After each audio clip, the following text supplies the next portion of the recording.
One man media का संपर्क खोलने के बाद जू फेंग ने रहस्यमय बॉस के रूप में उससे बातचीत करने के लिए गुमनाम मोड चालू कर दिया। अनाम उपयोगकर्ता, आप बहुत चतुर व्यक्ति हैं। टाउन हॉल में मेरी उपस्थिति का उपयोग करके जेंटलविंड के साथ सौदा करने और फिर अपने अधीनस्थ का ध्यान अपनी ओर आकर्षित करने के लिए आगे बढ़ने के लिए। संदेश भेजने के कुछ सेकंड बाद वन मैन मीडिया ने उन्हें जवाब दिया। वन मैन मीडिया, क्या आप वाकई लिन फेंग के बॉस हैं? अगर ऐसा है तो मैं माफी मांगता हूं क्योंकि मेरा इरादा आपको अपने पैर जमाने के लिए इस्तेमाल करने का नहीं था। साथ ही गिल्ड लीडर जेंटलविंड के साथ मेरा सौदा सिर्फ उसे अपने छापे का विज्ञापन करने में मदद करना है और साथ ही अपने निष्कर्षों के बारे में कुछ संक्षिप्त जानकारी देना है। ओह, तो उसने वाकई एक सौदा किया। हैरान, जू फेंग को खुद पर यकीन नहीं हो रहा था कि वह सही निशाने पर है। उसने यह संदेश सिर्फ पानी की जांच करने के लिए भेजा था, फिर भी वन मैन मीडिया ने जल्दी ही खुद को बेनकाब कर दिया। बेशक संदेश को धोखेबाज के रूप में देखा जा सकता था, लेकिन तथ्य यह है कि उसने उल्लेख किया था कि उसका अधीनस्थ उसे भर्ती करने का प्रयास कर रहा है। इससे यह सुनिश्चित हो गया कि यह धोखेबाज नहीं हो सकता था।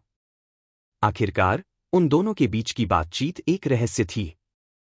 लिन फेंग को अपने बॉस को बताए बिना ऐसा कोई तरीका नहीं था जिससे वह जान पाता। इस प्रकार वन मैन मीडिया ने तुरंत अनुमान लगाया कि भेजने वाला लिन फेंग का असली बॉस रहा होगा। भले ही उसने गलत अनुमान लगाया हो, लेकिन कोई नुकसान नहीं हो सकता था क्योंकि वह वैसे भी एकल खिलाड़ी था। अनाम उपयोगकर्ता, मेरे अधीनस्थ ने मुझे आपकी सिफारिश की थी और आपने उसे अस्वीकार कर दिया, जो काफी आश्चर्य की बात है। लिन फेंग शायद ही कभी लोगों को भर्ती करता है। वन मैन मीडिया, लिन फेंग ने एक साक्षात्कार के जवाब में इसका उल्लेख किया था। लेकिन मुझे खुद को गिल्ड, निगमों या टीमों के साथ शामिल करना पसंद नहीं है। गिल्ड लीडर जेंटलविंड के साथ मेरा सहयोग एक अपवाद था क्योंकि मुझे धन की आवश्यकता थी। अनाम उपयोगकर्ता, निश्चिंत रहें, मैं आपको डांटने या कुछ और कहने के लिए यहां नहीं आया हूं। मैं आपको केवल यह याद दिलाना चाहता हूं कि भर्ती की एक समय सीमा होती है और उस समय तक, भले ही लिन फेंग आपको फिर से मेरे पास सिफारिश करना चाहे, यह व्यर्थ होगा। अंतिम संदेश भेजने के बाद जू फेंग ने बातचीत बंद कर दी। किसी को फंसाने के लिए धैर्य रखना चाहिए और एक अच्छा चारा फेंकना चाहिए।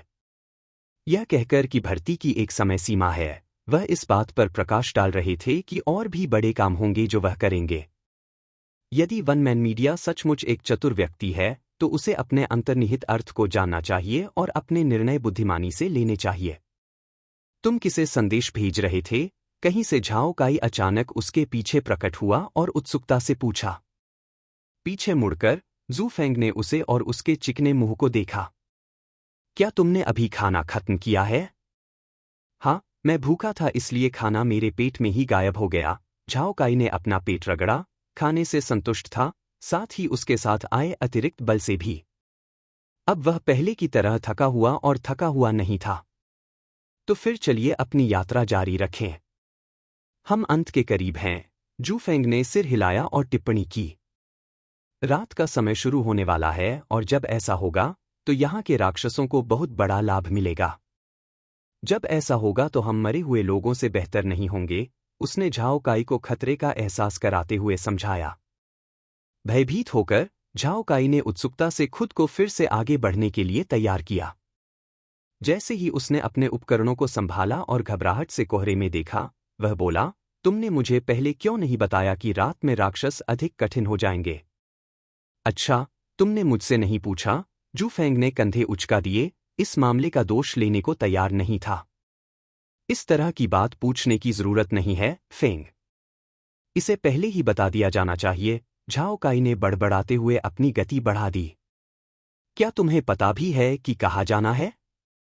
फिर हल्की खांसी का नाटक करते हुए झाओ काई ने अपनी गति धीमी कर दी और जू फेंग का इंतजार करने लगा। इतना धीमा मत बनो, फेंग। मैं इन मजबूत राक्षसों का सामना नहीं करना चाहता, जब वे पहले से ही काफी मुश्किल हैं। जू फेंग उसकी अधीरता पर हल्के से हंस पड़ी, उसे उसका व्यवहार बहुत हास्यास्पद लगा। हम पहले ही पहुंच चुके हैं, शैडो ब्लेड, उन्होंने चिढ़ाते हुए बताया कि वे अपने गंतव्य पर पहुंच चुके हैं। पहुंच गए? कहा, उलझन में, झाओ काई ने बाएं, दाएं, ऊपर और नीचे देखना शुरू कर दिया, इस उम्मीद में कि शायद वह तथाकथित विलोब्रुक गांव को देख सके। हालांकि उसे सिर्फ कोहरे की धुंध ही दिखी और कुछ नहीं। उसे तो यह भी नहीं पता था कि वे वाकई आगे बढ़ रहे थे या नहीं। नेविगेशन पूरी तरह से शू फेंग द्वारा किया गया था, और ईमानदारी से कहे तो वह ऐसे धुंधले क्षेत्र में नेविगेशन करने की अपनी क्षमता से आश्चर्यचकित और दंग रह गया था। जहां भी उसने देखा, वहां शुरुआती स्थिति से कोई फर्क नहीं दिखाई दिया। जल्द ही या बाद में आप मानचित्र सुविधा का कुशलतापूर्वक उपयोग करने के आदी हो जाएंगे। जू फेंग मुस्कुराया और उसके कंधे को थपथपाया। पहले अपना पत्र निकालो, उसने निर्देश दिया। सिर हिलाते हुए झाओ काई ने अपनी सूची से पत्र निकाला और इसे जू फेंग को सौंप दिया, लेकिन उसे अस्वीकार कर दिया गया। नहीं, पत्र तुम्हें ही खोलना होगा, अन्यथा टेलीपोर्टेशन काम नहीं करेगा। जू फेंग ने अपना सिर हिलाया और चेतावनी दी। यह पत्र वास्तव में कुछ ऐसा था जिसे उन्हें विलोब्रुक गांव तक पहुंचाना था, लेकिन यह टेलीपोर्टेशन के लिए माध्यम के रूप में भी काम करता था। केवल वह व्यक्ति जिसे यह पत्र सौंपा गया था, वह ही इसका वास्तविक कार्य कर सकता था। यदि वह झाओ काई के अलावा कोई और होता, तो पत्र खोलने से कोई प्रभाव नहीं पड़ता। इस बीच झाओ काई के हाथ पत्र को पकड़े हुए जम से गए। वह पत्र खोलने में झिझक रहा था, क्योंकि उसे पता था कि यह एक असभ्य और अपमानजनक हरकत है। क्या तुम्हें सच में लगता है कि हमें पत्र खोलना होगा? मुझे पत्र का सार नहीं पढ़ना चाहिए, वह जू फेंग की ओर मुड़ा और अनिच्छा से पूछा। हाँ, यह पत्र केवल दिखावा है। इसके अंदर की सामग्री सुरक्षित और एन्क्रिप्टेड है। केवल वह एनपीसी ही इसे समझ पाएगा जिसे आप इसे देना चाहते हैं, जू फेंग ने समझाया। उफ, इसे छोड़ो।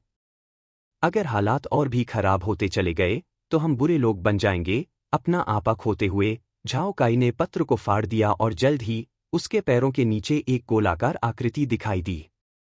मेरी परवाह मत करो।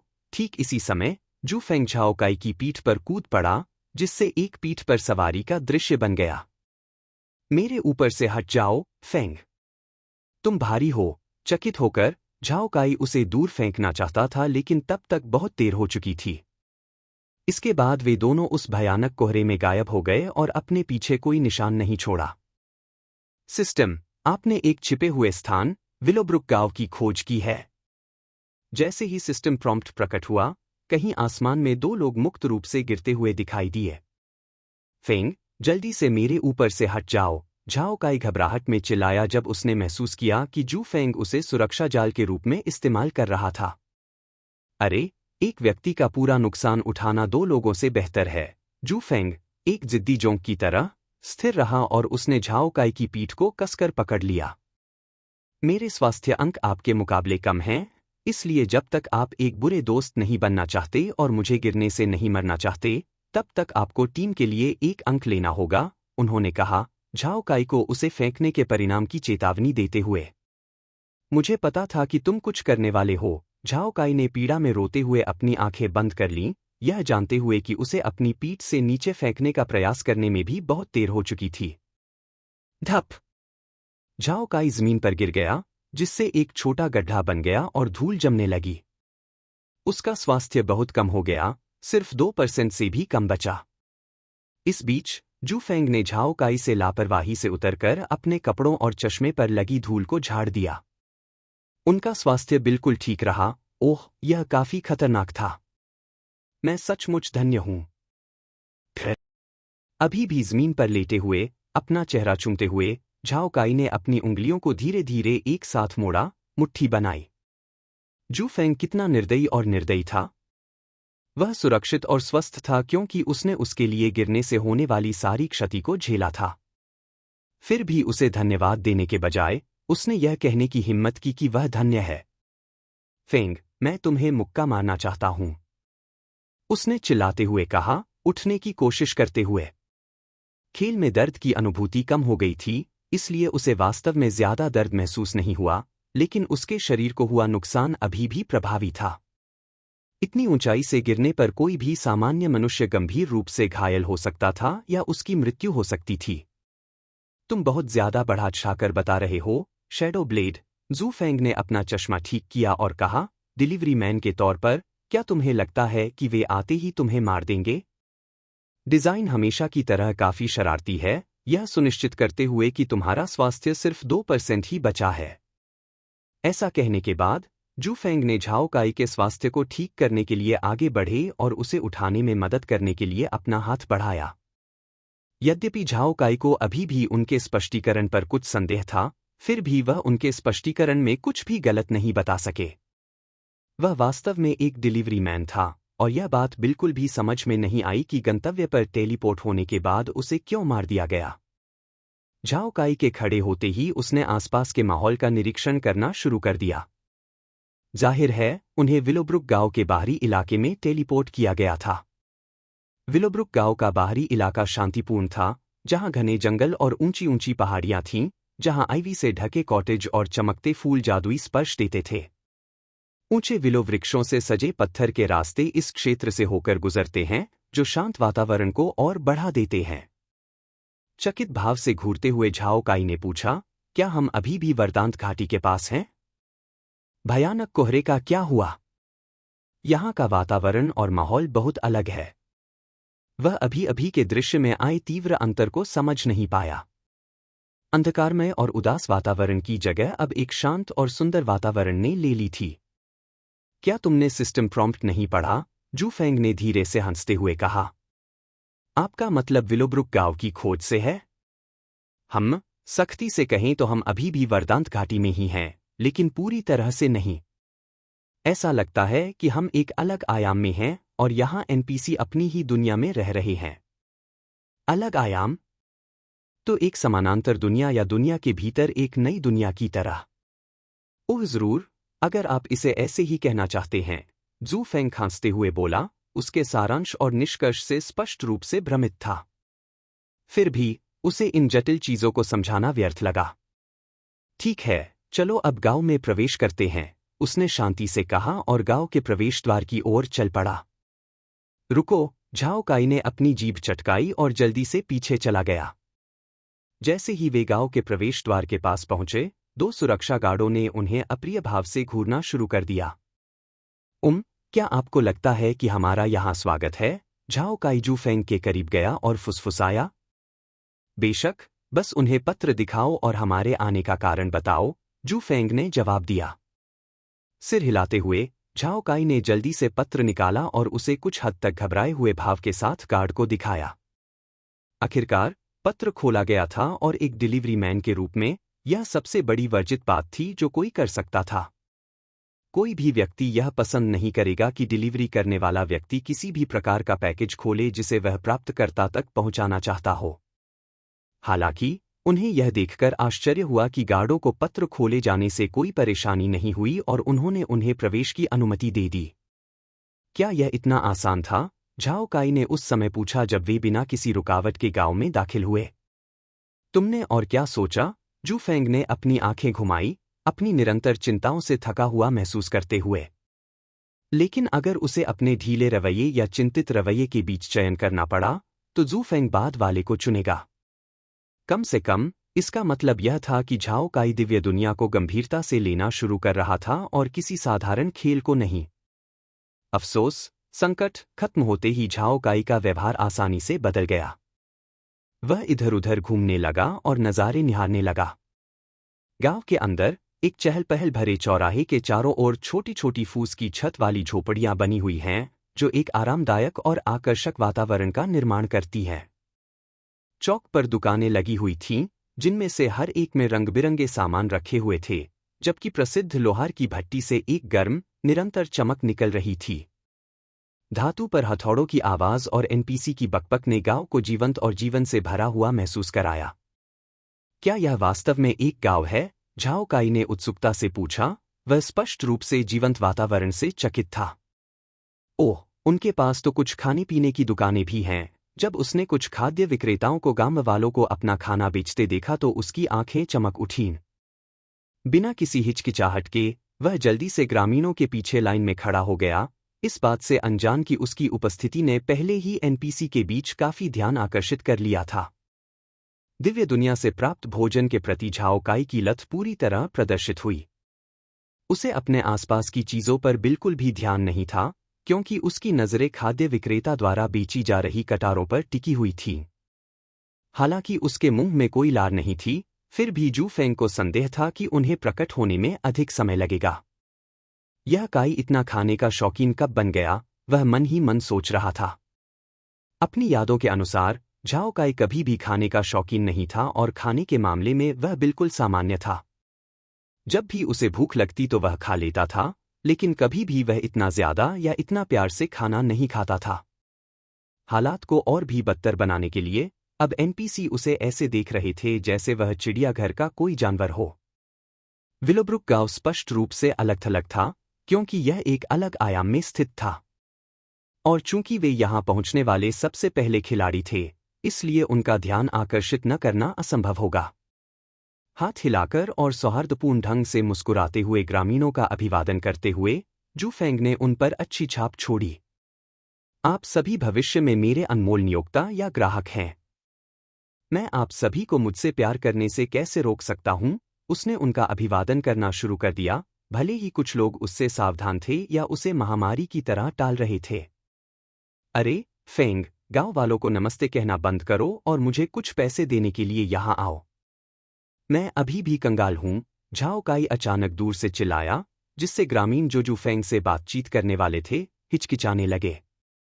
तुम धिक्कार है काई। क्या मैं पिछले जन्म में तुम्हारा ऋणी हूं? झाओ काई को उसके काम को बर्बाद करने के लिए पीटना चाहने के बावजूद सतह पर एक दोस्ताना मुस्कान बनाए रखते हुए। सभी को क्षमा करें, मेरा मित्र अभी अभी यहां पहुंचा है और स्थानीय भोजन का आनंद लेने के लिए उत्सुक है। उसने अपने मित्र के व्यवहार के लिए गांव वालों से माफी मांगी और माफी मांगी। कुछ सेकंड बाद जू फेंग ने झाओ काई को पकड़ लिया और उसे मुक्का मारने की अपनी इच्छा को रोक लिया। इसके बजाय उसने एक मुस्कान बिखेरी और तुरंत कटार के पैसे चुका दिए। जैसे ही झाओ काई को उसकी कटार मिल गई, जू फेंग ने उसकी आस्तीन पकड़ ली और उसे घसीटकर दूर ले गया, ताकि वह और अधिक ध्यान आकर्षित करने से बच सके। वह चाहता था कि गांव वाले उसके आसपास सहज महसूस करें। हालांकि झाओ काई की बदौलत गांव वाले उनसे सावधान थे। तुम इतने खाने के शौकीन क्यों हो, शैडो ब्लेड? जू फेंग ने भौहें सिकोड़ते हुए पूछा। मुझे याद नहीं पड़ता कि तुम कभी इतने खाने के शौकीन रहे हो। अभी भी अपने मांस के कटार चबाते हुए झाओ काई ने जवाब दिया, मुझे भी नहीं पता, लेकिन जब भी मैं कुछ स्वादिष्ट भोजन देखता हूं या जब मैं भोजन की सुगंध सूंघता हूं, तो मेरे अंदर एक तीव्र इच्छा होती है। और यह लक्षण कब उत्पन्न हुआ? यह उस अनजान व्यक्ति से खाना खरीदने के ठीक बाद की बात है, जिसने मुझे यह पत्र पहुंचाने के लिए कहा था। क्या आप पहले ग्राहक थे? जू फेंग ने अपनी आंखें सिकोड़ते हुए स्थिति पर संदेह करते हुए पूछा। पहले उसने केवल यही सोचा था कि झाओ काई सिर्फ एक नए जीवन और भोजन का आनंद लेने की कोशिश कर रहा है, लेकिन बाद में भोजन के लिए उसके अत्यधिक व्यवहार ने उसे जांच करने का फैसला करने के लिए मजबूर कर दिया। इस बीच झाओ काई ने एक सीख खा ली थी और उसने अपनी आंखें बंद कर लीं। ऐसा लग रहा था जैसे वह उस बातचीत को याद करने की कोशिश कर रहा हो। नमस्ते बॉस, खाने की खुशबू बहुत अच्छी है। आपने आज बहुत कुछ बेचा होगा। हाहा, काश। दुर्भाग्य से मैंने कोई भी नहीं बेचा है। ऐसा लगता है कि लोग पहले से कहीं ज्यादा व्यस्त हैं। ऐसा कैसे हो सकता है? लो, मैं कुछ खरीद लूंगा। इनकी खुशबू बहुत अच्छी है और मेरा मूड भी खराब है, इसलिए खाना शायद काम आ जाए। क्या ऐसा है? 10 तांबे के सिक्कों के बदले में खाना आपका है, और मैं आपको मेरा पहला ग्राहक होने और मुझ पर उपकार करने के लिए एक विशेष उपहार भी दूंगा। बस इतना ही, झाओ काई ने जू फेंग के साथ हुई बातचीत को समाप्त किया। एक विशेष उपहार हो? जू फेंग ने बड़बड़ाते हुए कहा। उसे एहसास हुआ कि झाओ काई ने 10 तांबे के सिक्कों से सिर्फ भोजन के अलावा कुछ और भी खरीदा होगा। आखिरकार, यह तो पहले कभी नहीं सुना गया था कि कोई व्यक्ति शहर के आरंभ में ही कुछ खाने के लिए अपनी पूरी संपत्ति लुटा दे। शुरुआती शहर को खिलाड़ियों के लिए आधार के रूप में बनाया गया था, इसलिए भोजन भी अपेक्षाकृत सस्ता था। 2 तांबे के सिक्कों से खिलाड़ियों को एक सप्ताह का राशन मिल जाता था। खास तोहफा, खाने का शौकीन, पेट में ब्लैक होल जैसा लग रहा था। जैसे जैसे जू फेंग धीरे धीरे सुरागों को एक साथ जोड़ रहा था, उसके दिमाग में एक भयावह परिणाम उभर रहा था। मुझे अपनी कौशल सूची साझा करें, शैडो ब्लेड, उसने पूछना जारी रखा, खुद अपने कौशल की जांच करना चाहता था। सामान्यतः किसी अन्य खिलाड़ी से उसके कौशल के बारे में पूछना असभ्यता तथा अपमानजनक माना जाता था, क्योंकि किसी खिलाड़ी का कौशल उसके सबसे बड़े रहस्यों में से एक होना चाहिए। यह कहना कोई अतिशयोक्ति नहीं होगी कि किसी अन्य खिलाड़ी के कौशल को देखना उसे नंगा देखने की चाहत के समान है।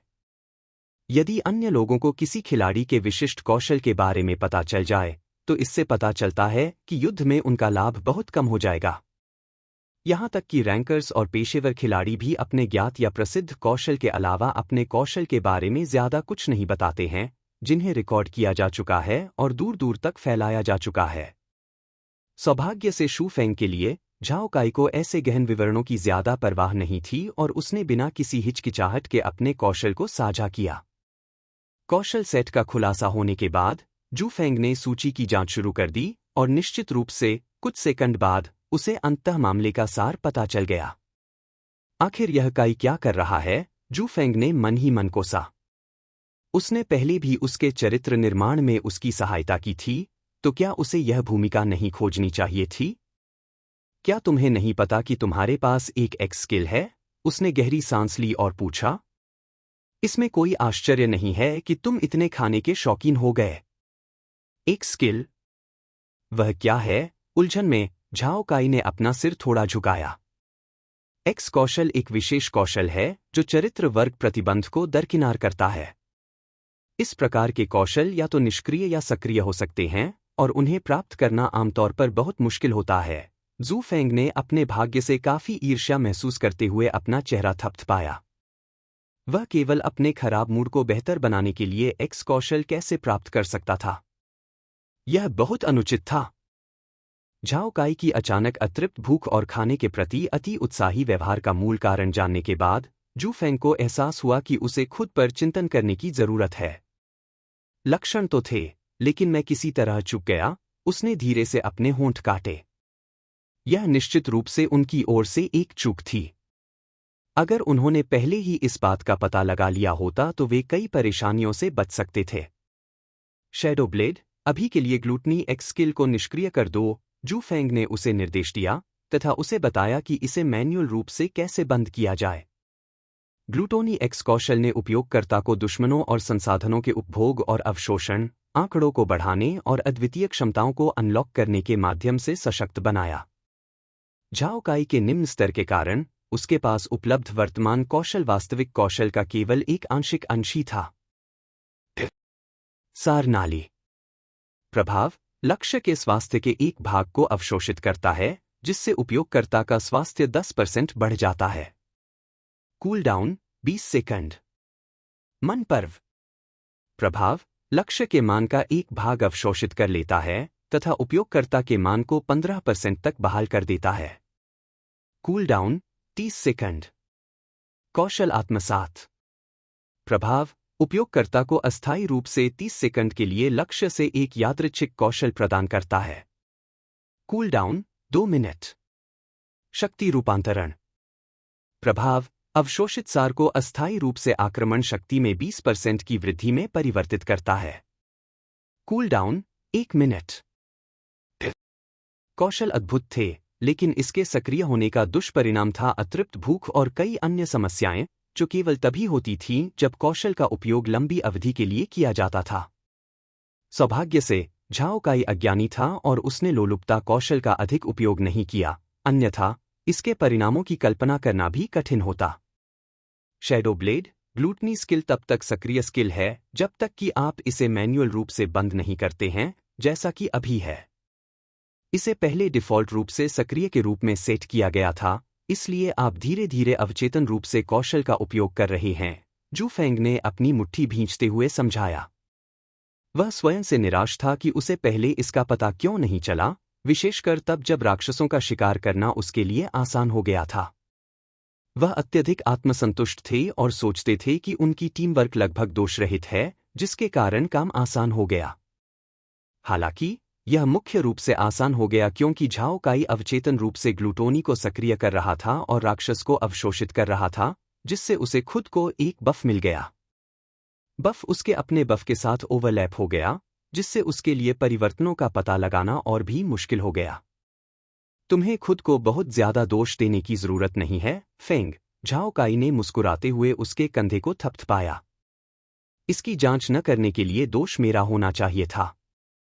अपना सिर हिलाते हुए जू फेंग मुस्कुराया, मुझे लगता है कि हम दोनों ही दोषी हैं। ऐसा कहकर उन्होंने झाओ काई को चेतावनी देना और सलाह देना जारी रखा, वैसे भी ग्लूटनी एक स्किल बुरी नहीं है, सिवाय इसके कि इसके इस्तेमाल के बाद आपको बहुत भूख लगती है। जब तक आप इसे केवल लड़ाई के दौरान ही चालू करते हैं, तब तक आपको कोई परेशानी नहीं होनी चाहिए। समझ गया, झाओ काई ने अंगूठा दिखाया, लेकिन फिर उसने बचे हुए कटार पर नजर डाली। यह सच है कि खाने की मेरी इच्छा बहुत कम हो गई है, लेकिन इन कटारों को बर्बाद होने देना अपराध होगा, है न? उसने हंसते हुए उनमें से कुछ को जू फेंग को दे दिया। जू फेंग ने बिना कुछ कहे अपना सिर हिलाया और सीख पकड़ ली। जल्द ही दोनों ने सीख को खाने के लिए खोजबीन शुरू कर दी। हाय, क्या आप जानते हैं कि हम थोरिन फोर्जफायर नामक व्यक्ति को कहाँ पा सकते हैं? झाओ काई ने एक राहगीर ग्रामीण से पूछा, लेकिन अंततः वह उन्हें डराकर भाग गया।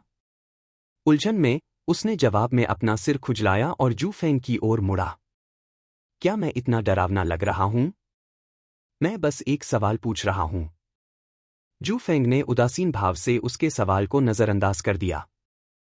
वह इतना आलसी था कि उस सवाल का जवाब भी नहीं दे पाया।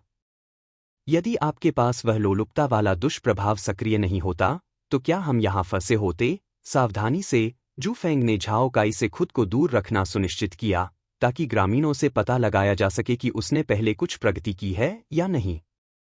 थोड़ी देर यहीं रुको, उसने उसे निर्देश दिया, क्योंकि उसे पहले से ही एक परिचित ग्रामीण का चेहरा दिखाई दे रहा था। ग्रामीण की ओर दौड़ते हुए जू फेंग ने अपनी विशिष्ट सौहार्दपूर्ण मुस्कान बिखेरी और पूछा, हाय, मैं गांव में नया हूं और मैंने सुना है कि यहाँ एक प्रसिद्ध लोहार थोरिन फोर्जफायर था। क्या आप जानते हैं कि मैं उसे कहाँ पा सकता हूँ? ओह, तुम थोरिन को ढूंढ रहे हो? वह आमतौर पर फोर्जिंग में व्यस्त रहता है, लेकिन तुम उसे वहां पूर्वी कोने के पास पा सकते हो। तुम्हें बस हथौड़े की आवाज का अनुसरण करना होगा। ग्रामीण ने विनम्रतापूर्वक स्थान की दिशा में इशारा किया। आपकी मदद के लिए धन्यवाद, जू फेंग ने सम्मान में झुककर माफी मांगी। इस बीच झाओ काई के तो होश ही उड़ गए जब उसने देखा कि वह कितनी आसानी से जानकारी इकट्ठा कर रहा था। उसने ग्रामीण की ओर देखा और फिर बार बार जू फेंग की ओर। उसका मुंह लड़खड़ा रहा था। तुमने उन्हें अपने साथ बात करने के लिए कैसे राजी किया? नहीं, वे तुमसे भाग क्यों नहीं रहे हैं? शायद अगर तुम अपने आप पर और भोजन पर ध्यान केंद्रित नहीं करते, तो तुम एक या दो चीजें सीख लेते, जू फेंग ने जवाब दिया, अपने हाथ में बचे हुए कटार को पकड़कर खाने लगा। हाँ, मेरी कटारें। मैंने इसके लिए भुगतान किया। एम्मी ने अपना सिर नीचे किए हुए। झाओ काई की अभिव्यक्ति उदास हो गई क्योंकि वह बेजान सी जू फेंग के पीछे चल रहा था। भले ही ग्लूटनी के कोई और दुष्प्रभाव सक्रिय न हों, लेकिन कटार का स्वाद वाकई अच्छा था। अफसोस, उसके पास और कुछ नहीं था, क्योंकि भोजन का भुगतान वास्तव में शू फेंग ने किया था। यह तो बताने की जरूरत नहीं कि शू फेंग के निरंतर मार्गदर्शन से, दिव्य दुनिया में नेविगेट करने में उसकी मदद से, उसने पहले ही अपने किए का बदला चुका लिया था। जैसे जैसे वे आगे बढ़ते गए, उन्हें दूर से हथौड़े की आवाज गूंजती हुई सुनाई दी। अब नाराज होना बंद करो, जू फेंग ने डांटा। अगर तुम ठीक से व्यवहार करते हो और थोरिन के साथ तालमेल बिठाने में कामयाब हो जाते हो, तो मुझे तुम्हारा इलाज करने में कोई आपत्ति नहीं है। तुरंत ही झाओ काई के चेहरे का भाव बदल गया। उसकी पहले की उदास अभिव्यक्ति की जगह उत्साह और उत्साह ने ले ली। ओह, बस मुझे बताओ कि मुझे क्या करना होगा ताकि मैं यह गड़बड़ न करूं। झाओ काई ने अपनी मुट्ठी भींच ली और दृढ़ स्वर में कहा। क्या आप निश्चित हैं कि आपने लोलुपता कौशल को निष्क्रिय कर दिया है? उसने भौहें उठाईं और पूछा, क्योंकि उसे लगा कि उसका उत्साह कुछ ज्यादा ही बढ़ गया है। स्वाभाविक रूप से, लेकिन अच्छे भोजन का विरोध करना आमतौर पर कठिन होता है। झाओ काई ने अपनी छाती पीटते हुए सही ढंग से जवाब दिया। हालांकि अगले ही पल उसने अपना सिर खुजाते हुए पूछा, वैसे तालमेल से तुम्हारा क्या मतलब है? क्या यह किसी तरह की खोज है?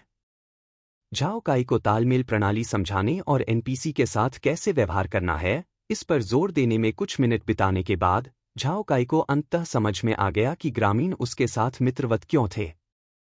कोई आश्चर्य नहीं कि गांव वाले आपसे बातचीत करने के लिए तैयार थे, झाओ काई ने हाथ जोड़कर कहा। आप उनके प्रति सम्मानजनक और दोस्ताना थे। सिर्फ इतना ही नहीं, जू फेंग ने अपना सिर हिलाया। आपको यह भी सुनिश्चित करना होगा कि आप उनके साथ एकीकृत हो जाएं, अर्थात आप चाहते हैं कि वे सहज महसूस करें और आपको अपने में से एक माने। उन्होंने उसे सुधारा।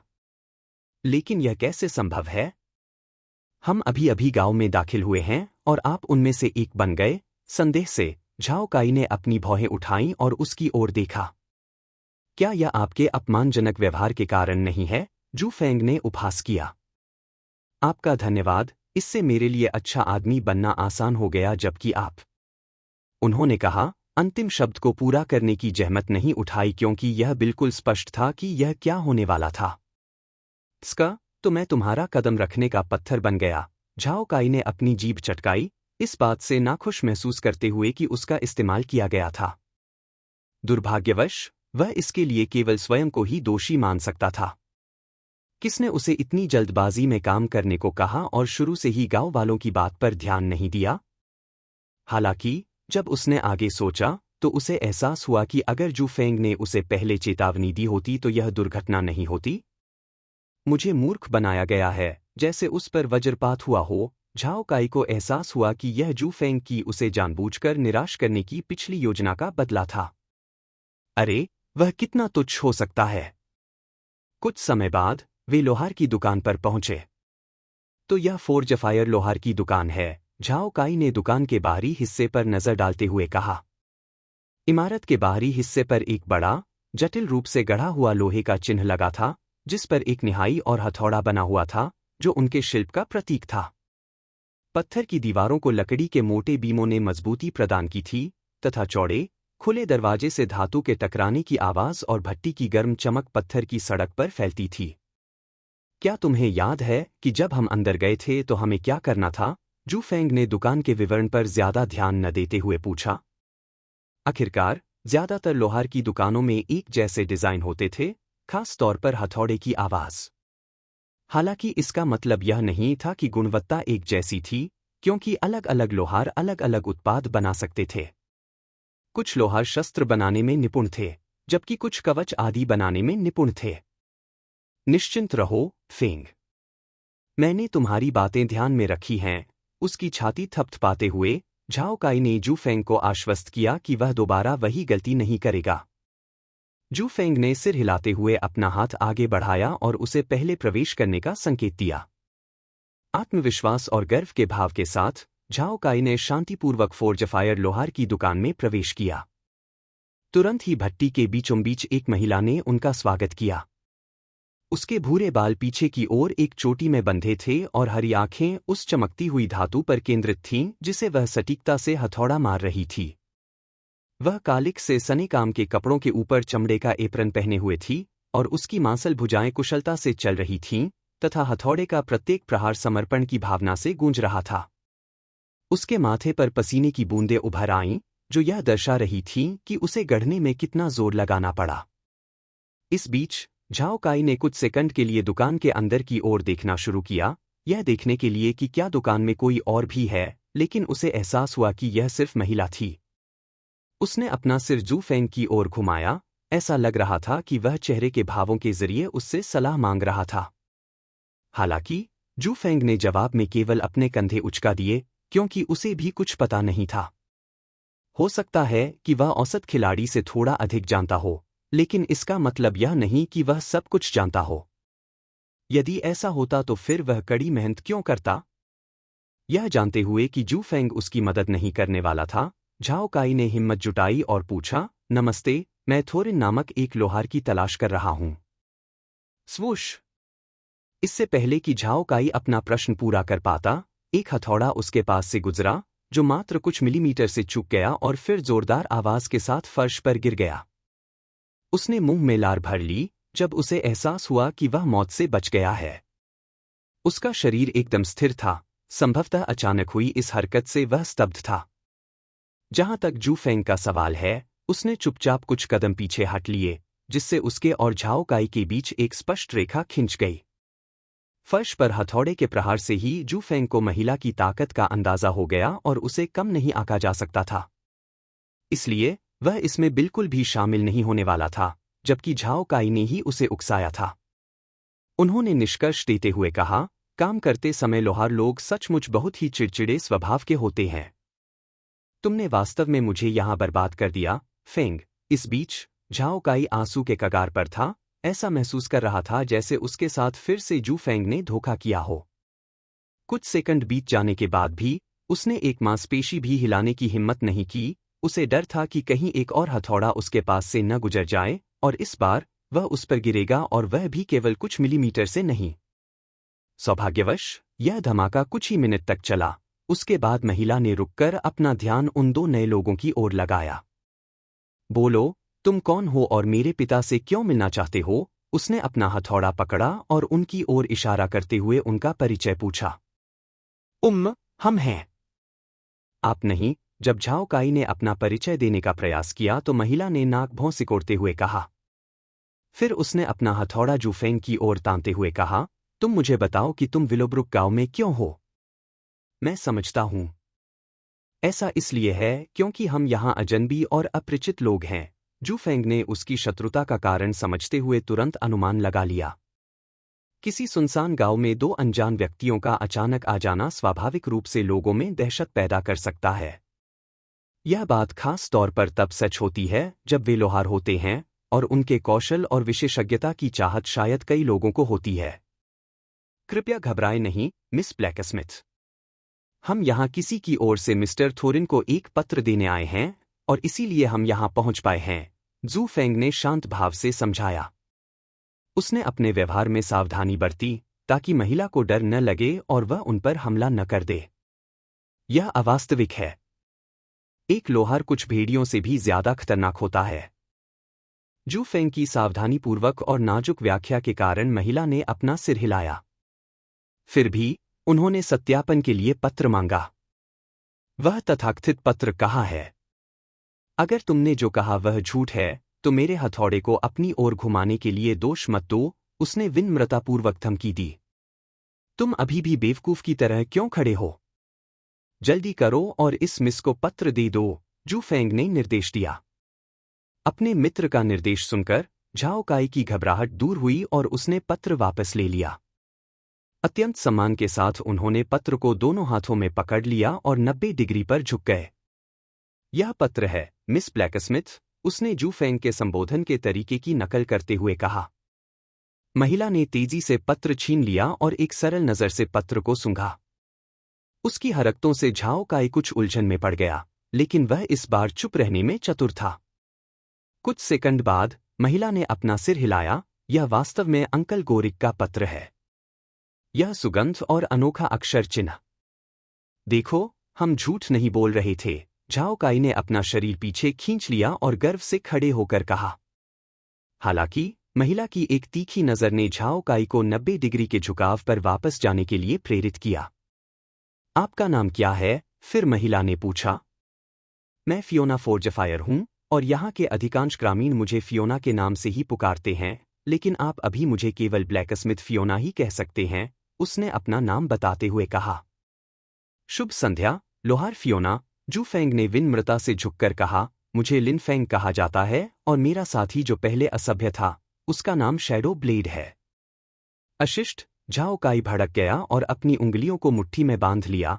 उसे पहले चेतावनी न देने के लिए उसे मुक्का मारना चाहता था। अफसोस, ऐसा लग रहा था जैसे वह एक चूहा था जो एक बिल्ली से मिला था। फियोना की घूरती निगाह को देखकर उसका मुंह बंद हो गया और वह अनजान बनते हुए इधर उधर देखने लगा। कम से कम आप लोगों में एक समझदार व्यक्ति तो है। फियोना ने ठंडी सांस ली और अपना ध्यान वापस जू फेंग की ओर मोड़ लिया। मेरे पिता एक भट्टी के लिए कुछ सामग्री इकट्ठा करने के लिए चले गए हैं, इसलिए वे कुछ समय तक वापस नहीं आएंगे, उसने झाओ काई के बजाय जू फेंग को पत्र लौटाते हुए समझाया। यह सबसे अधिक संभावना थी कि झाओ काई के पिछले व्यवधान से उसके मन में उसके प्रति बुरी धारणा बन गई थी, इसलिए वह उससे नाराज थी और उसे अदृश्य वायु के समान समझती थी। जहां तक पत्र लौटाने की बात है, इसका मतलब यह था कि फियोना उन्हें तब तक इंतजार करने देगी जब तक उसके पिता वापस नहीं आ जाते, उसके बाद वह पत्र उन्हें व्यक्तिगत रूप से सौंप देगी। जू फेंग यह भी नहीं पूछने वाला था कि वह इसे अपने पास क्यों नहीं रख सकती, क्योंकि यह उसके फायदे के लिए था। पत्र को अपने पास रखने से उन्हें गांव में घूमते रहने का एक वैध बहाना मिल गया और फियोना द्वारा जाली कुछ चीजें हासिल करने का मौका भी मिल गया। हालांकि जू फेंग फियोना के स्तर के बारे में नहीं बता सकता था, लेकिन उसकी दमनकारी आभा और ताकत के आधार पर यह कहना मुश्किल नहीं था कि वह कम से कम 30 के स्तर या उससे ऊपर थी। इस बात को ध्यान में रखते हुए जू फेंग ने पत्र को सुरक्षित रखने के लिए झाओ काई को वापस दे दिया। इसके बाद वह आगे बढ़ा और पूछा, चूंकि हमें कुछ समय तक प्रतीक्षा करनी होगी, तो क्या आपको किसी चीज में हमारी सहायता की आवश्यकता है? हमारी ताकत पर्याप्त नहीं हो सकती है, लेकिन निश्चित रूप से कुछ ऐसा होना चाहिए जिससे हम कमजोर लोग आपकी सहायता कर सकें और आपको निर्माण में लगने वाला समय बचा सकें। उनके भाषण से प्रसन्न होकर फियोना थोड़ी देर के लिए मुस्कुराई। कम से कम तुम्हें पता है कि तुम दोनों कमजोर हो। अपनी सीमा जानना अच्छा है, उसने टिप्पणी की, पीछे मुड़ी और सामग्री का निरीक्षण किया। मेरे पास कुछ राक्षस भागों की कमी है, इसलिए आप उन्हें इकट्ठा करने में मेरी मदद कर सकते हैं। वे आमतौर पर वरदांत घाटी के आसपास स्थित होते हैं, लेकिन मैं बाहर जाने के लिए बहुत व्यस्त हूं। राक्षस के अंग? आप किस तरह के अंग खोज रही हैं, लोहार फियोना? मुझे कुछ shadow wolves, pyrite drakes, stonehide boar और आयरनवुड ट्रेंट की कमी खल रही है। अगर संभव हो तो मैं उनमें से प्रत्येक के लिए 50 चाहता हूं। क्या आप इसे कुछ कह सकते हैं? झाओ काई ने बीच में टोकते हुए हैरान स्वर में पूछा। उनमें से प्रत्येक 50 कुल मिलाकर 200 विशाल राक्षसों के बराबर था। आखिर वे इतने कम समय में उन्हें कैसे एकत्रित कर सकते थे? यह तो बताने की जरूरत ही नहीं कि उनमें से 200 को मारना भी कितना कठिन है। हाहा, मेरे साथी के व्यवहार को माफ कर दो। जू फेंग ने जोर से ठहाका लगाया और फिर अपना बायां हाथ उठाकर झाओ काई के सिर के पीछे जोरदार तमाचा मारा। तमाचा बहुत जोर से गूंजा और झाओ काई लगभग जमीन पर गिर गया। कोई बात नहीं, फियोना ने अपना हाथ उठाया और उसके अपराध को क्षमा करते हुए कहा। मुझे तुम्हारे लिए दुख हो रहा है कि तुम्हें इतना लापरवाह और आवेगी साथी मिला है। सतह पर मुस्कुराते हुए जू फेंग ने गुप्त रूप से झाओ काई को निजी तौर पर संदेश दिया, ताकि बाद में प्रतिक्रिया दे सके और सब कुछ उस पर छोड़ दे। मेरा साथी वास्तव में आवेगपूर्ण था, लेकिन वह गलत नहीं था कि 200 राक्षसों को संभालना हमारी क्षमता से बाहर है, शू फेंग ने मिशन की कठिनाई को समझाते हुए कहा। समझ में आता है, फियोना ने सहमति में अपना सिर हिलाया। उसकी नज़र में उनकी औसत ताकत निश्चित रूप से pyrite drakes, stonehide boar, shadow wolves और आयरनवुड ट्रेंट को संभालने के लिए पर्याप्त नहीं थी। हालांकि उसे पता नहीं था कि जू फेंग और झाओ काई पहले ही कई छाया भेड़ियों से निपट चुके थे। हालांकि जू फेंग ने फियोना से यह बात छिपाई, ताकि वह यह न मान ले कि वे उसकी सहायता के बिना भी सक्षम हैं। यहाँ आप मेरे द्वारा बनाए गए कुछ उपकरण वहां के भंडारण कक्ष में उधार ले सकते हैं। याद रखें, आपको अधिकतम 3 उपकरण ही लेने की अनुमति है। और यदि आप अच्छा काम करते हैं तो मुझे उन्हें आपको छूट पर बेचने में कोई आपत्ति नहीं है। फियोना ने दाईं ओर कोने के दरवाजे के पास भंडारण कक्ष की ओर इशारा किया। उदारता के लिए धन्यवाद, लोहार फियोना, जू फेंग ने जल्दी से मन ही मन हंसते हुए कहा। उन्हें मुझे बेच दो। है, एक बार वे हाथ में आ गए तो तुम्हारे लिए उन्हें वापस पाना मुश्किल है। अपने लिए सामान जुटाने के लिए कुछ निःशुल्क सहायकों की उपलब्धता के विचार से प्रसन्न होकर फियोना ने हाथ हिलाकर उन्हें पहले से ही कुछ सामान चुन लेने के लिए कहा। जैसे ही वह अपना काम फिर से शुरू करने वाली थी, उसे कुछ याद आया।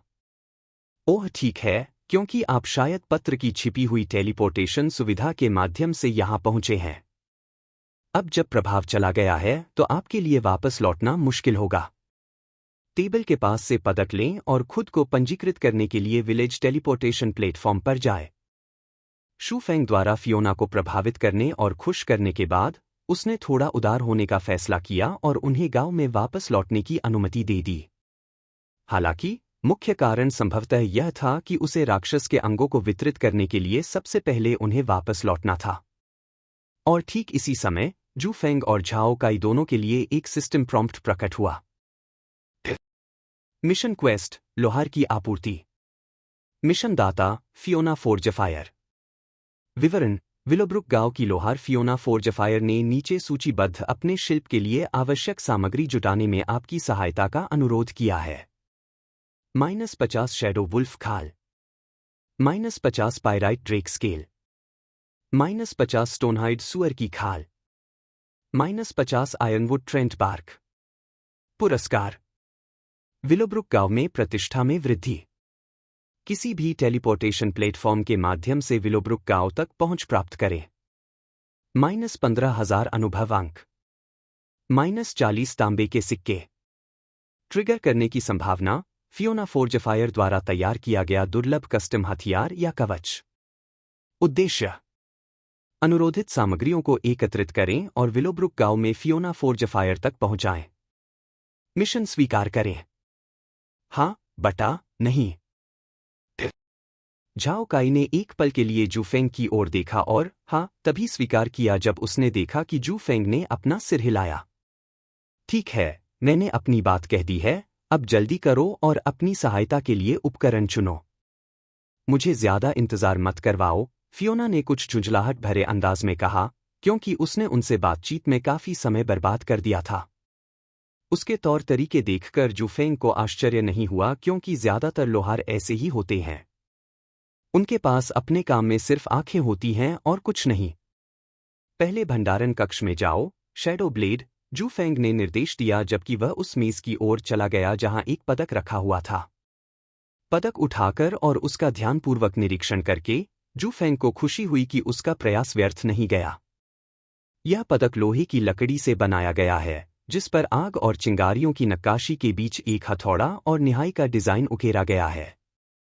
इसे और भी अधिक जटिल बनाने के लिए इसमें पायराइट ड्रेक स्केल्स जड़े गए तथा पीछे की ओर फियोना के हस्ताक्षर अंकित किए गए। ऐसा जटिल डिजाइन इसलिए बनाया गया था ताकि पंजीकरण करते समय कोई भी नकली पदक न बना सके। इस पदक के बिना मुझे डर है कि हम यहां दोबारा पैर भी नहीं रख पाएंगे जब तक कि ये आम जनता के लिए नहीं खुल जाते, जू फेंग ने मन ही मन सोचा। आखिरकार विलोब्रुक गांव के भीतर एक टेलीपोर्टेशन प्लेटफॉर्म था, लेकिन वह बाहरी लोगों के लिए वर्जित था। इसका मतलब यह था कि जू फेंग और झाओ काई अब वापस नहीं आ पाएंगे जब तक कि उन्हें अंकल गोरिक जैसा कोई व्यक्ति फिर से न मिल जाए जो उन्हें यहां टेलीपोर्ट करने का माध्यम प्रदान करे।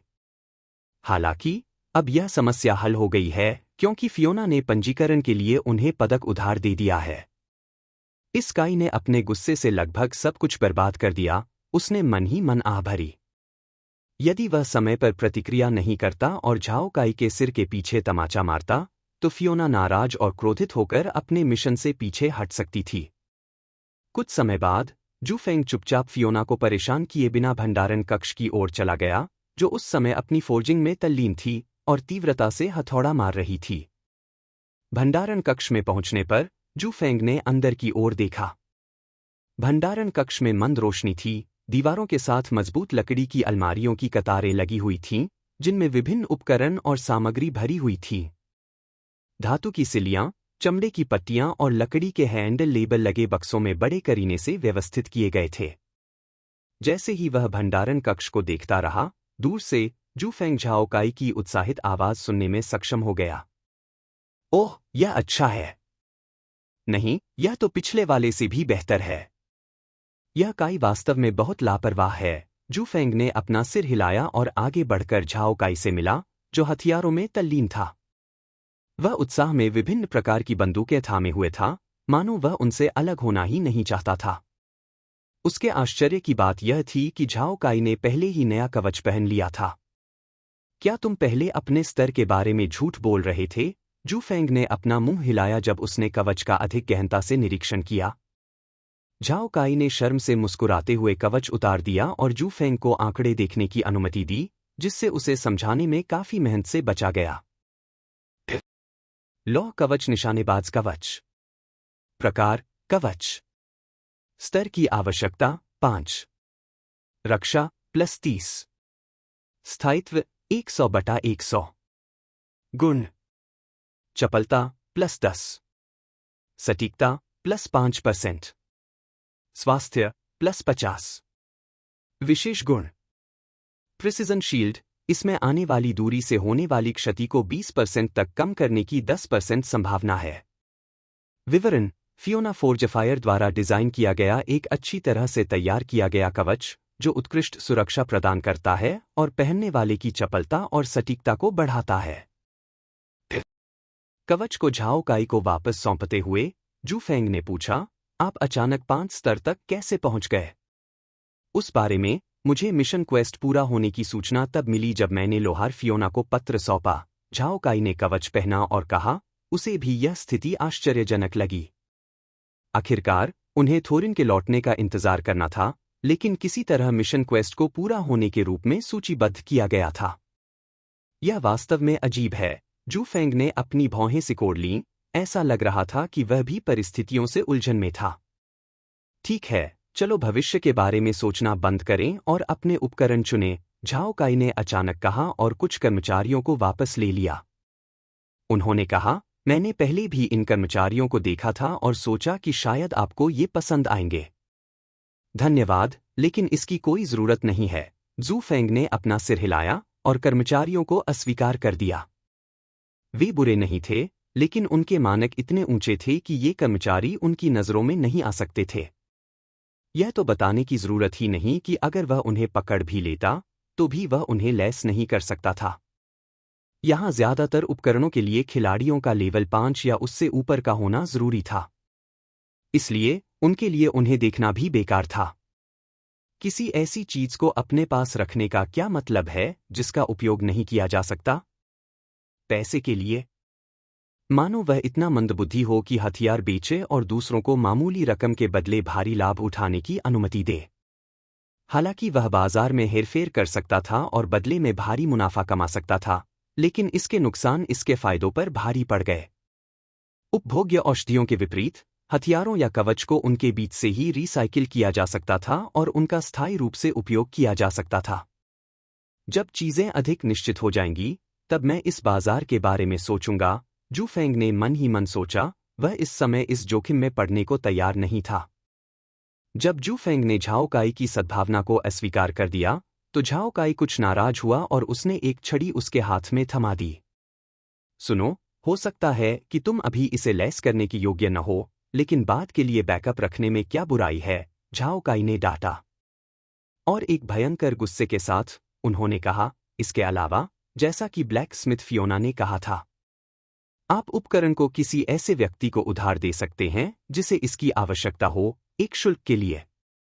यहां अनुबंध पूर्ण है, इसलिए आपको दूसरे पक्ष द्वारा अपने शब्दों से मुकरने के बारे में चिंता करने की जरूरत नहीं है। धमाका! मानो जू फेंग के दिमाग में अभी अभी विस्फोट हुआ हो, वह झाओ काई के शब्दों से चकित था। उन्होंने जो कुछ कहा वह बकवास नहीं था, बल्कि पूरी तरह से सार्थक बात थी। ठीक है, किसने कहा कि हमें दूसरों को हथियार या कवच बेचना चाहिए? हम बस इसे शुल्क लेकर उधार दे सकते हैं, उसने धीरे से बुदबुदाया। वह झाओ काई को एक नई रोशनी में देखने लगा। तुमने यह कैसे सोचा? तुम गंदे प्रतिभाशाली हो। झाओ काई ने अपने कंधे उचकाए, मैंने यह किसी से सीखा है। उसकी तुलना में मैं उतना प्रतिभाशाली नहीं हूं, क्योंकि जब बात व्यापारिक रणनीति की आती है तो वह मुझसे भी अधिक निर्दयी और धूर्त है। अपना सिर हिलाते हुए जू फेंग ने आगे पूछताछ करने की योजना नहीं बनाई, क्योंकि वह समझ गया था कि यह ऐसा विषय नहीं था जिस पर झाओ काई चर्चा करना चाहता था। ठीक है, मुझे लगता है कि उन्हें अस्थायी रूप से इकट्ठा करना बुरा नहीं है, लेकिन मैं केवल 2 उधार लूंगा, जबकि आप मेरे अन्य कोटे का उपयोग करके 4 चुन सकते हैं। जू फेंग ने कहा। वह चाहते थे कि झाओ काई को उपकरण चुनने में थोड़ा और लाभ मिले। आखिरकार वह उनमें से एकमात्र व्यक्ति था जो वास्तव में उन्हें सुसज्जित करने की योग्य था। इसके अतिरिक्त झाओ काई फियोना द्वारा अनुरोधित मिशन के लिए मुख्य क्षति डीलर बनने जा रहा था। झाओ काई ने जू फेंग के साथ बहस नहीं की और उसके सुझाव पर तुरंत सहमति जताई, क्योंकि वह जू फेंग की सोच को अच्छी तरह समझता था। यह बताने की जरूरत नहीं है कि उसने अपनी पसंद के हिसाब से कुछ उपकरण देखे थे, लेकिन उसे चुनने में लगने वाले कोटे के बारे में चिंता थी। ठीक है, एक बार जब आप चयन कर लेंगे तो हम आपके कौशल उन्नयन पर चर्चा करेंगे क्योंकि अब आप स्तर 5 पर हैं, जू फेंग ने बताया, एक और कवच को पकड़कर अपनी सूची में रख लिया। झाओ काई ने केवल ठीक है का हाथ का संकेत दिया और खुद को शेल्फ पर रखे उपकरणों में डुबो लिया। यह जानते हुए कि उसे शायद कुछ समय लगेगा, जू फेंग तुरंत भंडारण कक्ष से बाहर निकल गया और फियोना को बिल्कुल भी परेशान नहीं किया। उसे कुछ समझाने की कोई आवश्यकता नहीं थी क्योंकि वह अपने आसपास के वातावरण को स्पष्ट रूप से महसूस कर सकती थी। केवल एक मूर्ख ही यह सोच सकता है कि फियोना पूरी तरह से ढलाई में व्यस्त थी और उसे अपने आसपास के बारे में कोई जानकारी नहीं थी। वास्तव में उसकी धारणा बहुत अधिक थी, इसलिए अगर कोई थोड़ी सी भी आवाज करे तो भी वह उन्हें स्पष्ट रूप से समझ सकती थी। इस प्रकार झाओ काई ने उसे बीच में रोककर खुद को ही गोली मार ली, जबकि वह बहुत पहले ही उसे भांप चुकी थी जब वे दोनों दुकान में दाखिल हुए थे। जू फेंग ने उसके पिछले आचरण के कारण उसे याद दिलाने की जहमत नहीं उठाई। झाओ काई को जानबूझकर निराश करने के लिए किसने कहा? उसके साथ खिलवाड़ करने की हमेशा कीमत चुकानी पड़ती थी। लोहार की दुकान के बाहर इंतजार करते हुए जू फेंग ने गेम फोरम पढ़ना शुरू किया, इस उम्मीद में कि उसे कुछ दिलचस्प खबर मिल जाएगी। दुर्भाग्य से इस तथ्य के अलावा इसमें कुछ भी दिलचस्प नहीं लगता कि हेराल्ड फिस्ट धोखाधड़ी के लिए जेंटल विंड पर युद्ध की घोषणा करने की धमकी दे रहा था। अपने गिल्ड टायरेंट फिस्ट का उपयोग करके एक आधिकारिक पोस्ट बनाने के लिए हेराल्ड फिस्ट जेंटल विंड से मांग कर रहा था कि वह उसके हेल मोड की कठिनाई को पूरा करने की विधि बताए। आखिरकार यह विश्वास करना कठिन था कि कोई भी ऐसी उपलब्धि हासिल करने में सक्षम होगा जब अधिकांश गिल्ड, जिनमें बहुत प्रसिद्ध गिल्ड भी शामिल हैं, आसान मोड को भी पूरा करने में विफल रहे। यह हेराल्ड फिस्ट वास्तव में एक परेशान करने वाला व्यक्ति है, जू फेंग ने बड़बड़ाते हुए कहा, इस तरह की आधिकारिक पोस्ट करके उसकी कपटी साजिश को समझ लिया। वैधता पर सवाल उठाकर उन्होंने कई लोगों को नर्क मोड की कठिनाई वाली कालकोठरी में भी प्रयास करने के लिए प्रेरित किया। और जब उन खिलाड़ियों को, जिन्होंने प्रयास किया था, तीव्र शत्रुतापूर्ण वातावरण और राक्षसों का एहसास हुआ, तो उन्होंने मान लिया कि जेंटल विंड ने गलत खेल खेला है या जीतने के लिए धोखा दिया है। बेशक कोई भी वास्तव में इस बात पर विश्वास नहीं करेगा और वह केवल जेंटल विंड पर दबाव डालने और उसे पूरा करने की विधि बताने के लिए मजबूर करने का प्रयास कर रहा था। जला हुआ गुफाओं से गिराए गए उपकरण अभी भी आकर्षक हैं, इसलिए ये खिलाड़ी निश्चित रूप से नहीं देखेंगे और जेंटल विंड को अपने समूह के लिए उन्हें जमा करने की अनुमति नहीं देंगे। उन्होंने मन ही मन कहा, उन्हें यह काफी हास्यास्पद लगा। रिकॉर्डिंग और उसकी रणनीति की बदौलत जेंटल विंड को इन्फर्नो टायरेंट से लड़ने का रास्ता मिल सकता था, लेकिन बहाना यह था कि वह बॉस क्षेत्र तक पहुंच सकती थी। बिना नेविगेशन गाइड के यह एक कठिन कार्य होगा। निश्चित रूप से हेराल्ड फिस्ट द्वारा की गई पोस्ट के जंगल में आग की तरह फैलने के कुछ ही मिनटों के भीतर जू फेंग को एक संदेश प्राप्त हुआ। इसे खोलते ही उसने देखा कि यह जेंटल विंड थी जो उससे पुनः संपर्क कर रही थी। कोमल हवा, नमस्ते, आपको फिर से परेशान करने के लिए क्षमा करें, लेकिन क्या हम आपके अधीनस्थ लिन फेंग को उधार ले सकते हैं? हम कुछ और झुलसी हुई गुफाएं पूरी करना चाहते हैं। उसे देखो, वह अब बस यही पूछ रही है। हो, कितना प्यारा है, जू फेंग ने धीरे से हंसते हुए कहा। उसने अनुमान लगाया कि उसने फिर से ऐसा करने का प्रयास किया होगा, लेकिन अंत में पूरी तरह विफल रही। अनाम उपयोगकर्ता, यह कैसे संभव है? क्या आपके पास कुछ और छापे मारने के लिए पर्याप्त अग्नि प्रतिरोध औषधियां नहीं थीं? जू फेंग ने मजाकिया लहजे में कहा। कोई कारण था कि उसे कुछ और औषधियां देने में कोई समस्या नहीं थी। तो क्या हुआ अगर आपके पास औषधियां हैं? क्या आप इसका अधिकतम लाभ उठा सकते हैं? यह स्थिति कुछ ऐसी ही थी जैसे किसी को कार दे दी जाए, लेकिन वह उसे चलाना नहीं जानता हो। दूसरे शब्दों में कहें तो यह सिर्फ आकर्षक दिखने के लिए थी और कुछ नहीं। कोमल हवा, लिन फेंग के बॉस, आप क्या शर्तें चाहते हैं? चलो झाड़ियों के आसपास मत घूमो।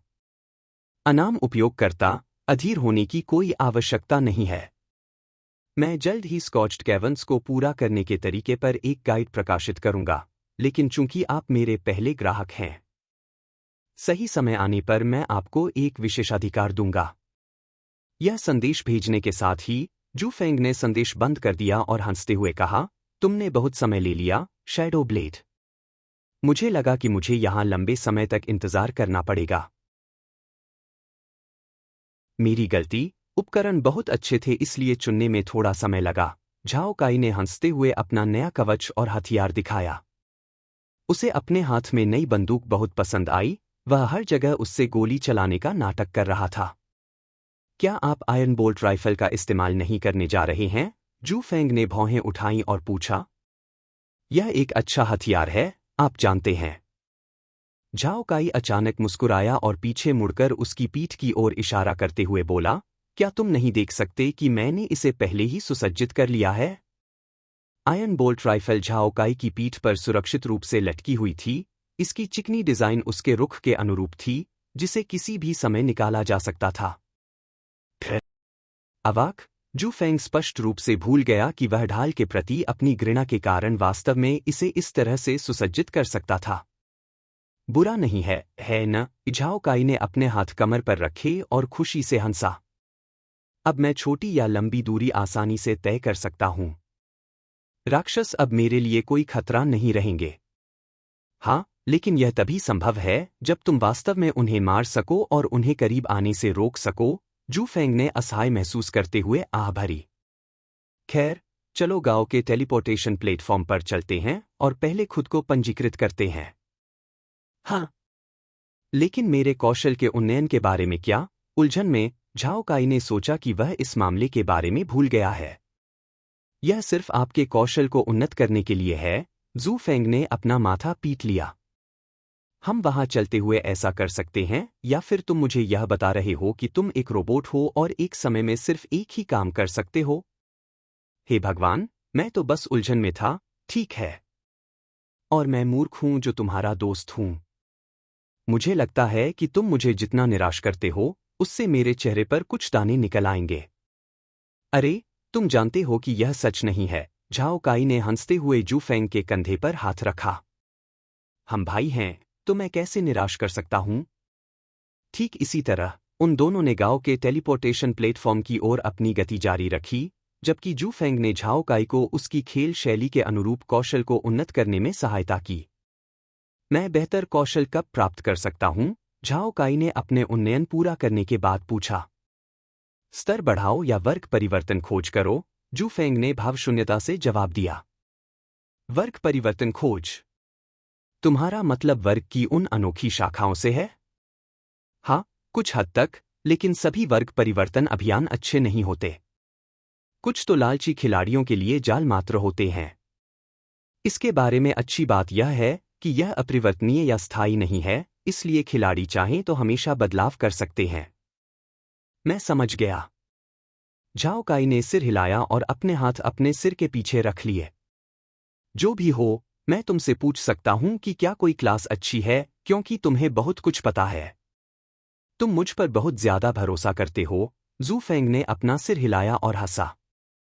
उसका उस पर भरोसा करना बुरा नहीं था, लेकिन किसी पर आंख मूंदकर बहुत ज्यादा भरोसा करना नुकसानदेह था।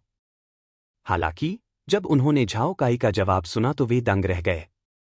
इस दुनिया में बहुत से अविश्वसनीय लोग हैं, लेकिन तुम उनमें शामिल नहीं हो, फेंग। मुझे संदेह है कि तुम मुझे नुकसान पहुंचाओगे क्योंकि ऐसा करने का तुम्हारे पास कोई कारण नहीं है। झाओ काई ने हंसते हुए उसकी ओर एक सच्ची मुस्कान के साथ देखा। उफ, कृपया ऐसा दोबारा कभी मत करना। जू फेंग ने तुरंत खुद को उससे दूर कर लिया, ताकि अन्य लोग उनके रिश्ते को गलत न समझ लें। अरे चुप हो जाओ, झाओ काई ने उपहास किया। उसे एहसास हुआ कि जू फेंग क्या कहना चाह रहा था और उसने घिनौना अभिनय किया। मैं एक सीधा सादा आदमी हूं जो महिलाओं से प्यार करता है, हालांकि मैं इस मामले में बहुत नखरेबाज हूं। अच्छा, तो फिर दूरी बनाए रखना सुनिश्चित करो। जू फेंग ने अपना चश्मा ठीक किया और शांति से कहा।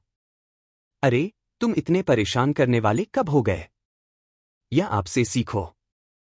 कुछ देर तक दोनों के बीच हंसी मजाक चलती रही और वे आखिरकार टेलीपोर्टेशन प्लेटफॉर्म पर पहुंच गए। इलाके के पिछले हिस्से से अलग इस जगह पर कड़ी सुरक्षा थी। यह स्पष्ट था कि यह क्षेत्र प्रतिबंधित था, मानो वे किसी भी घुसपैठिए या गैर ग्रामीण को प्रवेश करने से रोकने का प्रयास कर रहे थे। यह व्यवस्थित डिजाइन उस समय से अलग था जब वे गांव के द्वार से प्रवेश करते थे। इसलिए प्रवेश द्वार पर मौजूद गार्डों ने उन्हें रोकने या रोकने की जहमत नहीं उठाई। रुको, यह जगह निषिद्ध है, गश्त कर रहे एक गार्ड ने जू फेंग और झाओ काई को देखने के बाद हाथ उठाकर घोषणा की। नमस्ते, मैं और मेरा साथी यहाँ अपना पंजीकरण कराने आए हैं। जू फेंग आगे बढ़ा, विनम्रता से झुका और समझाया। इसके बाद उन्होंने फियोना द्वारा दिया गया पदक वापस लिया और उसे गार्ड को दिखाया। हमें लोहार फियोना का समर्थन प्राप्त है और हमें उसकी मदद के लिए आपूर्ति जुटाने का काम सौंपा गया है। पदक देखकर गार्ड का कठोर चेहरा थोड़ा नरम पड़ गया। उसने पदक को ध्यान से देखा और फियोना के निशान को पहचानते हुए सिर हिलाया। सम्मानपूर्वक सिर हिलाते हुए उसने पदक शू फेंग को लौटा दिया। बहुत अच्छा, गार्ड ने अपना हाथ नीचे करते हुए कहा। आप आगे बढ़ सकते हैं। सुनिश्चित करें कि आप प्लेटफॉर्म क्षेत्र में सभी नियमों का पालन करें।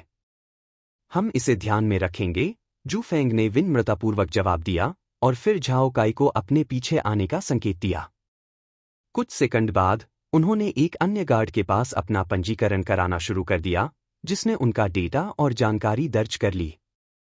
यह डिवाइस आपको इस प्लेटफॉर्म पर टेलीपोर्ट करने की अनुमति देगा, बशर्ते आप निकटता के 50 मीटर के दायरे में रहें, गार्ड ने समझाया और उन्हें लॉकेट जैसा एक छोटा सा उपकरण थमा दिया। जैसे ही प्रक्रिया पूरी हुई, शू फेंग और झाओ काई दोनों को एक साथ सिस्टम प्रॉम्प्ट प्राप्त हुआ। सिस्टम, आप विलोब्रुक विलेज में टेलीपोर्ट प्लेटफॉर्म पर पंजीकृत हो चुके हैं। आप किसी भी टेलीपोर्टेशन प्लेटफॉर्म के जरिए यहां वापस टेलीपोर्ट कर सकते हैं। सिस्टम प्रॉम्प्ट के अलावा जू फेंग और झाओ काई का नक्शा अपडेट किया गया था, जो अब विलोब्रुक गांव का लेआउट दिखा रहा है। इससे पहले उनका नक्शा काला हो गया था, जिससे उन्हें ग्रामीणों से दिशा निर्देश पूछने के लिए प्रेरित होना पड़ा। हालांकि अब वह समस्या हल हो गई है। हे भगवान, क्या यह वास्तव में एक गांव है? यह जगह कितनी बड़ी है? झाओ काई ने जब लेआउट देखा तो घबराहट में मुंह में लार भर ली। गांव भले ही बड़ा न हो, लेकिन आसपास का इलाका बहुत बड़ा था और हर जगह खतरे के संकेत लगे हुए थे। यहां तक कि वरदांत घाटी में भी खतरे के इतने संकेत नहीं थे। वहां राक्षस कितने ऊंचे हैं?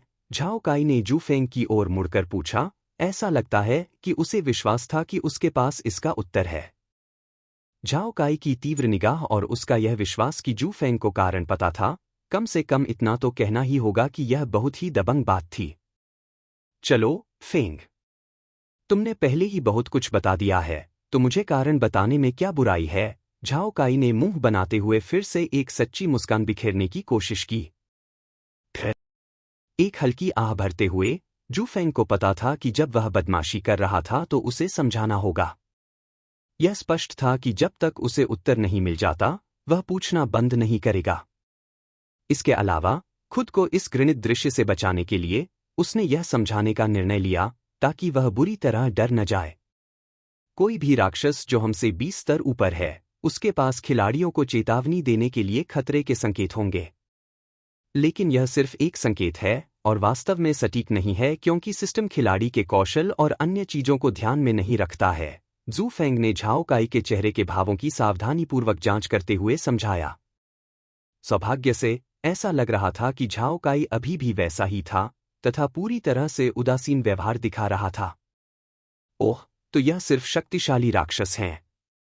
ओह, जिस तरह से तुम व्यवहार कर रहे थे, मुझे लगा कि यह कोई बड़ी साजिश या रहस्य है। झाओ काई ने राहत महसूस करते हुए कंधे उचका दिए। चूंकि यह मामला है, तो इसका मतलब है कि हम खतरे वाले क्षेत्रों से निपटने के लिए जल्द या बाद में यहां वापस आ सकते हैं, उन्होंने दुष्टतापूर्वक मुस्कुराते हुए कहा।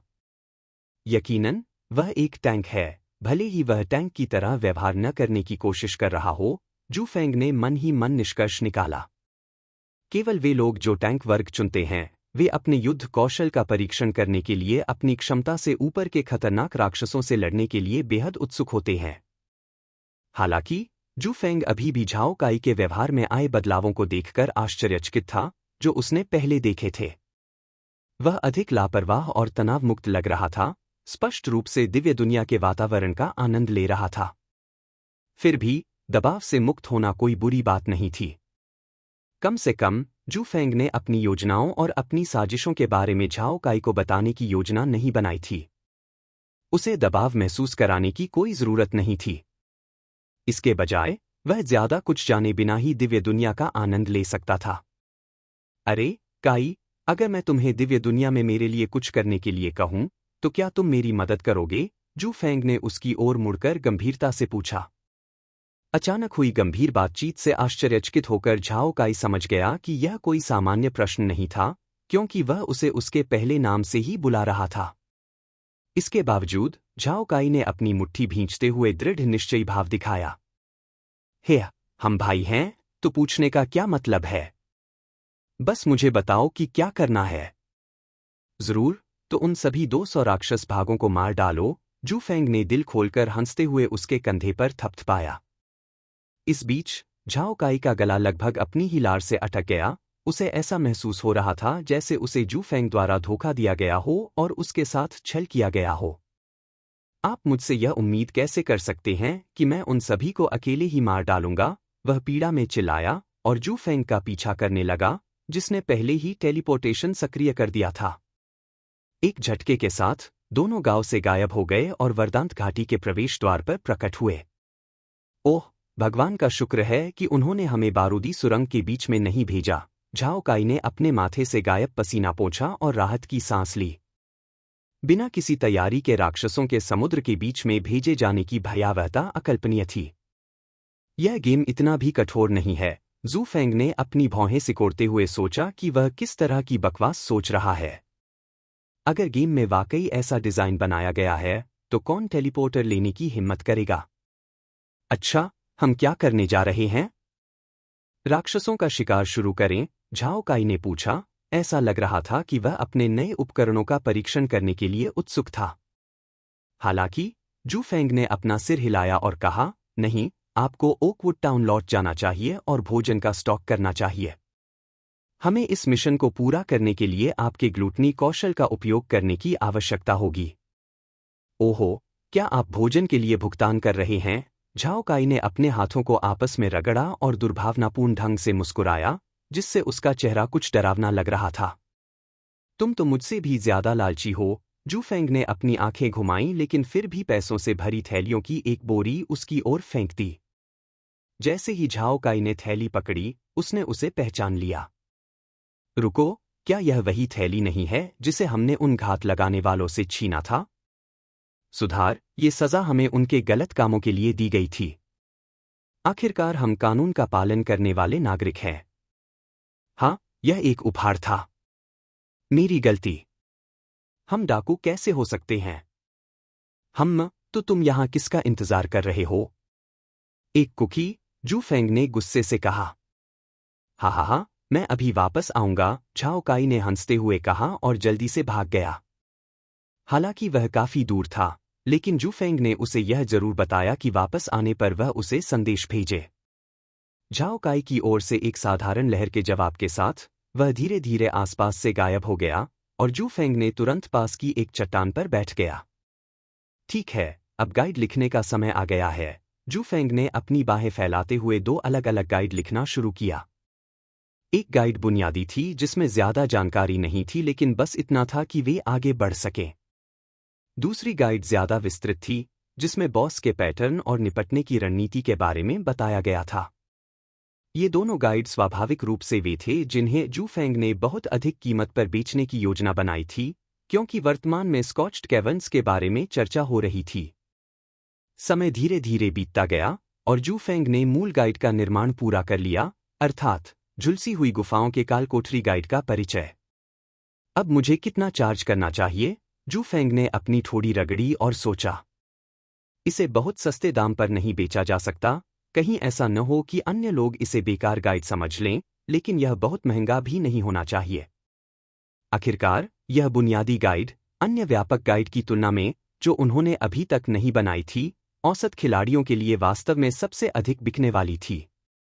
अपना चश्मा ठीक करते हुए शू फेंग ने मूल्य टैग पर कुछ देर प्रतीक्षा करने का निर्णय लिया और विस्तृत गाइड पर काम करना पुनः शुरू कर दिया। अब और भी अधिक अमीर और प्रभावशाली बनने का समय आ गया है, उन्होंने कहा, और पहले से भी अधिक प्रेरित महसूस कर रहे थे।